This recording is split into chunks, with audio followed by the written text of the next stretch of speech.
hanya mampu melihat dua orang dihanyutkan arus deras bersama motosikal. Kejadian berlaku terlalu pantas dan saya nampak sendiri kepala air sebelum menghanyutkan dua penunggang motosikal di belakang, kata saksi kejadian, Norhazel Othman, 36.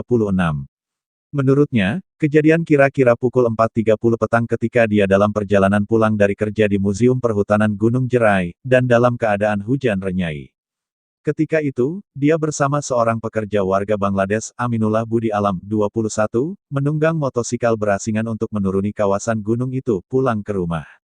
Waktu itu kami berada di belakang sebuah proton persona dan ternampak pokok tumbang di bahagian depan. Kami pergi ke bahagian depan kereta itu untuk parkir motosikal dan coba nak bantu pemandu kereta itu secara tiba-tiba terdengar bunyi meletup dengan kuat dari belakang sebelum ternampak kepala air, katanya ketika ditemui di pos 2, Gunung Jerai, malam tadi. Menurut Norhazel, dia hanya mampu menyaksikan dua penunggang motosikal itu di bawah arus deras karena kepala air itu betul-betul di tempat mereka berada dan tidak mampu membantu karena ketika itu, hanya mampu menyelamatkan diri sendiri. Katanya, bunyi arus deras itu sangat kuat karena kepala air itu turut membawa batu dan pokok. Bunyinya sangat kuat, malah ketika kejadian, sebuah kereta milik TM yang berada di belakang dua motosikal itu terselamat, walaupun hampir terjunam ke dalam gaung.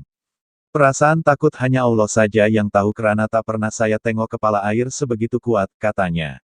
Menurutnya, sebelum kejadian, hujan lebat melanda kawasan itu dan berhenti selepas sejam kemudian, menyebabkan dia mengambil keputusan untuk pulang ketika hujan renyai. Katanya, motosikalnya juga turut dihanyutkan air sejauh 4 meter, namun tersangkut di bahagian tepi jalan. Saya dan Aminullah hanya menunggu di pos 2 sehingga mendapat bantuan pasukan penyelamat, jam 9.30 malam tadi, katanya.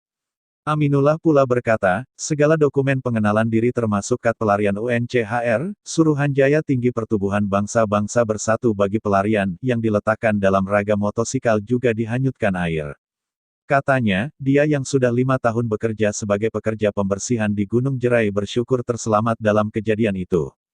Mereka kemudian dibawa turun oleh pasukan bomba dan dibantu oleh Malim Gunung Jerai.